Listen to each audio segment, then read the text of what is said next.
Morjesta vaan. Mun nimi on Tuomas Saranen ja tulen yrityksestä nimeltä Lonteva. Virallisestihan yritys on itse asiassa Lontive Oy.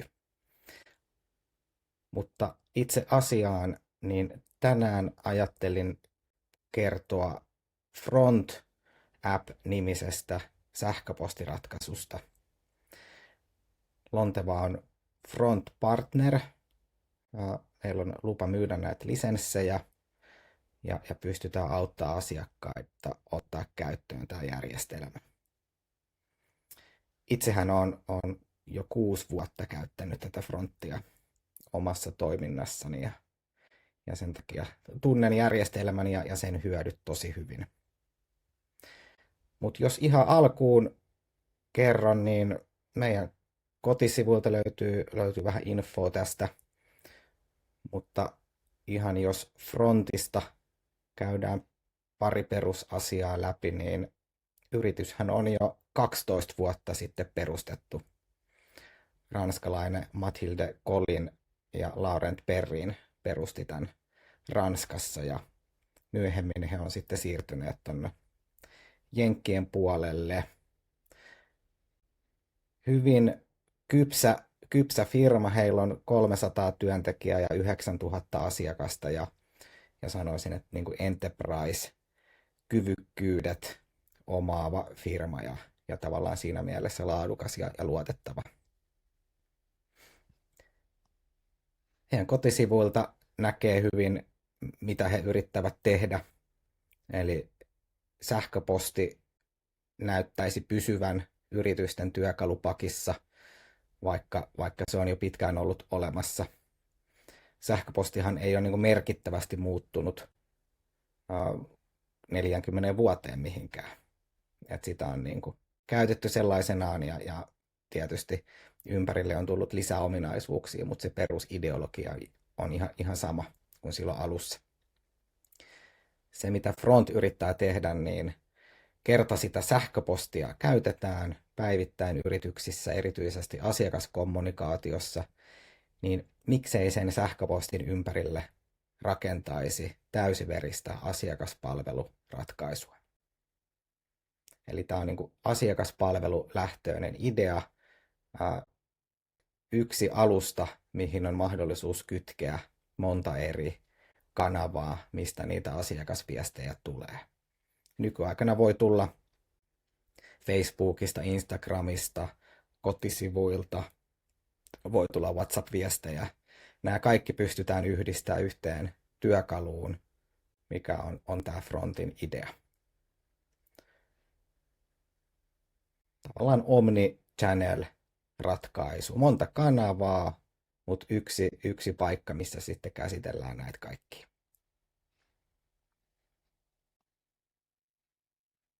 Täältä löytyy hyvin tietoa. Sitten jos mä hyppään tänne itse työkaluun.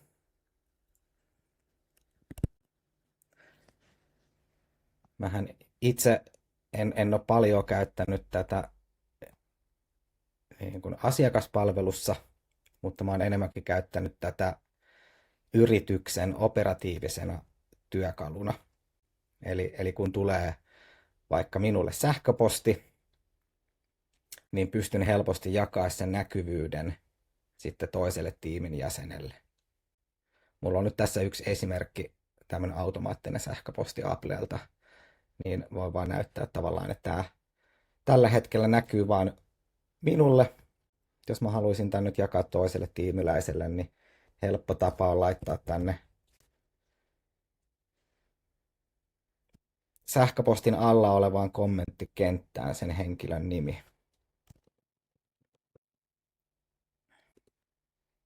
Näin. Ja se on nyt sillä jaettu. Tämä Anna on tämmöinen robottikäyttäjä meillä. Mä käytän sitä tässä demotarkoituksissa, mutta sinne se tuli nyt näkyville. Se pääsee näkemään tämän sähköpostin ja jos me täällä chatissa sovittaisiin, että Anna tähän sähköpostiin vastaisi, niin mä näkisin sen vastauksen tästä samasta näkymästä. Sitten halutessa me pystytään yhteistyössä lähteä kehittämään vaikka vastausta.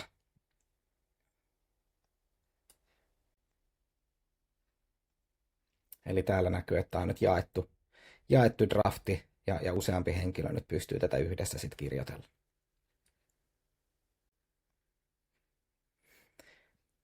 Sitten jos katsoo vähän tätä työkalua täältä vasemmalta reunalta, niin mä oon yhdistänyt tänne useita sähköpostitilejä.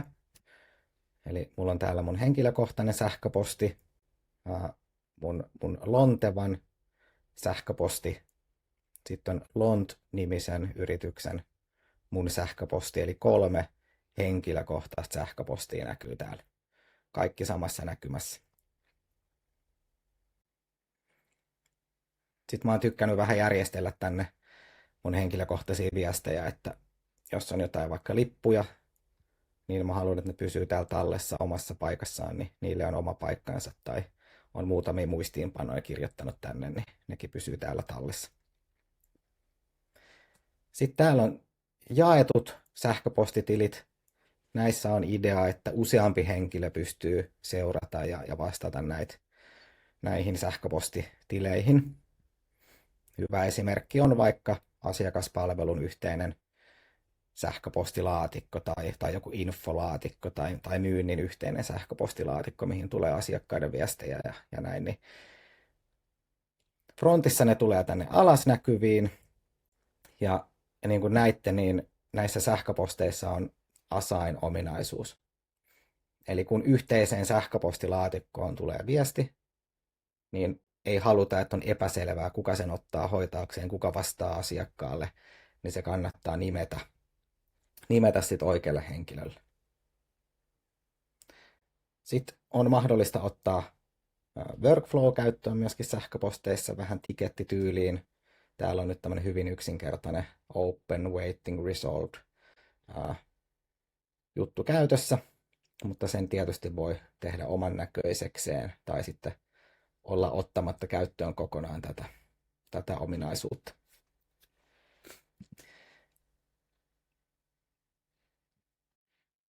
Jees, sitten, no, mulla on täällä myöskin tämmöinen kalenterilaatikko.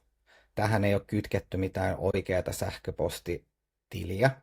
Tässä on idea se, että kun mä saan johonkin näistä mun 3 sähköpostista kalenterikutsun, ihan perinteisen kalenterikutsun, niin mä haluan, että se siirtyy tänne kalenteriboksiin ja se arkistoidaan, niin mä en niin näe niitä viestejä ollenkaan. Mä haluan nämä kalenterikutsut hyväksyä mun erillisestä kalenterisovelluksesta, niin mä en kaipaa niitä tänne sähköpostiin. Jos kuitenkin kävisi niin, että joku joskus näihin kalenterikutsuihin vastaa vielä ja jotain tietoa välittää, niin silloin ne kyllä tulee mulle näkyviin. Tämä ominaisuus on rakennettu makroilla, mitä tänne fronttiin pystyy sitten itse yksinkertaisesti kehittämään. Voisin vaikka vilauttaa. Tässä on nyt tämän Lonteva työtilan osalta makrot ja rulet olemassa. Niin tämä nyt on muutamia valmiiksi tehtynä. Yksi, minkä mä tein tätä demoa varten, on tämmöinen, että lähetä testisähköposteja. Niin käytännössä se tunnistaa sen mun kommentin ja sitten pyytää Zapieria, että voitko tehdä muutamia testisähköposteja ja sitten ne tulee tänne boksiin. Sitten jos mä menisin tänne mun henkilökohtaiselle puolelle, niin täällä nyt näkyy sitten tämä kalenterireititys. Voidaan nyt vilkaista sitä. Eli se tunnistaa, että se on kalenterikutsu ja sitten se siirtää sen tuonne kalenterilaatikkoon. Yllättävän helppo näitä on tehdä, varsinkin kun tekoäly sitten antaa neuvoja, että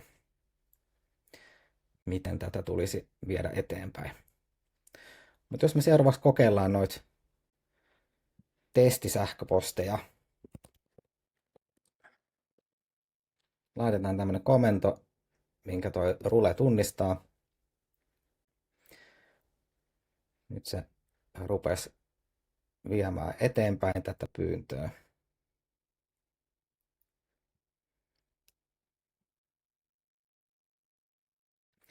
Itse asiassa tähän samaan laatikkoon niitä pitäisi ilmestyä, jos sen väärin muista.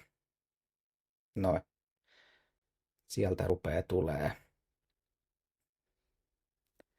Nyt jos me avataan tämä yksi sähköposti, niin nyt joku on laittanut vähän huonosti asetellun viestin,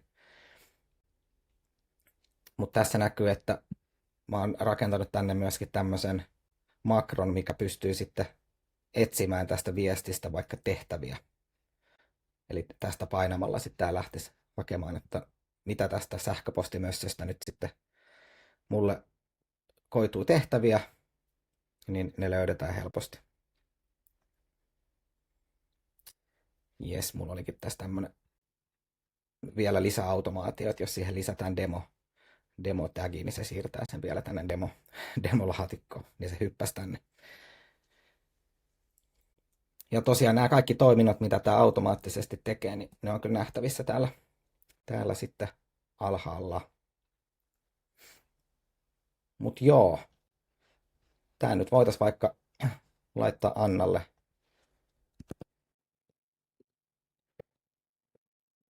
Tehdään tämmöinen pikku delegointi. Sitten voidaan laittaa se Annalle asainata, jolloin se sitten hävii täältä listasta, kun tässä on vaan näitä nimeämättömiä tehtäviä, niin se ei ole sitten tässä näkyvissä. Noin. Vähän aikaa kesti, kun se häipyi siitä. Mutta joo, vähän niin kuin nykyisessäkin sähköpostissa, niin mitään viestejä ei ikinä poisteta kokonaan. Ne vaan arkistoidaan, jolloin ne tässä frontti-työkalussa menee tänne Done-sarakkeeseen. Sieltä niitä voi hakea. Sitten ihan perustoimintoja, mitä kaikissa sähköposteissa on, että voidaan lähettää myöhemmin ja drafteja ja löydetään kyllä kaikki viestit. Ja se, mikä tässä on parasta, niin tämä toimii minkä tahansa sähköpostijärjestelmän kanssa. Eli Front on tavallaan sähköpostiklientti. Se ei yritä korvata Gmailia tai Outlookia tai muita sähköposteja. Se vaan on ratkaisu siihen päälle. Eli edelleenkin, kun käyttää Fronttia, niin jos nyt tulee tarve tai halu, niin voi edelleen mennä sinne Outlookiin tai Gmailiin ja hoitaa sielläkin niitä sähköposteja. Se ei ole mun suositus, että kun Fronttiin siirtyy, niin kannattaa täällä pysyä, siitä saa parhaimmat hyödyt, mutta hyvä ymmärtää, että siellä ne kaikki on. Ja tämän avulla sitten, kun täällä on tämmöisiä automaattisia toimintoja, niin pystyy kyllä pitämään tämän sähköpostin paremmin hallussa, että just kalenteriviestit ei tuki sähköpostia tai muuta, että tavallaan tavoitellaan tätä tyhjää sähköpostilaatikkoa ja tämä osaakin sitten kehua, jos sellaiseen tilanteeseen pääsee.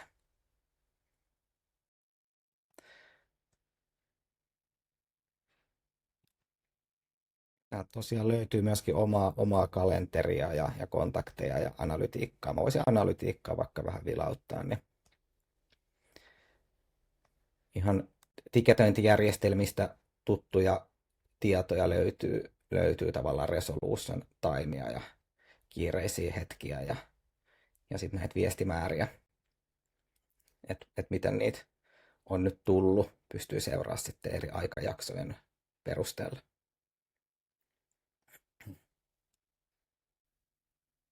Ja sitten ehkä vielä, mä oon tosiaan WhatsAppinkin ottanut tänne käyttöön. Eli pystyn sitten, jos asiakas laittaa WhatsAppissa viestiä, niin siinä on sitten vuorokauden verran pystyy sitten keskustella myöskin asiakkaan suuntaan. Mutta oikein hyvä järjestelmä. Toimii asiakaspalveluun, toimii myyntiin, toimii yrityksen operatiivisessa toiminnassa, missä mä oon käyttänyt sitä eniten. Ja löytyy mobiiliapplikaatio Androidin ja Appleen. Pystyy selaimen kautta käyttää, pystyy käyttämään työpöytäapplikaatiolla. Ja kaikki Enterprise ratkaisun featureit löytyy. Data pysyy halutessaan Euroopassa, kaksivaiheista kirjautumista ja tosi hyvä järjestelmä. Mutta ehkä tässä tämmöinen lyhyt yhteenveto, mikä tämä front oikein on. Kiitoksia.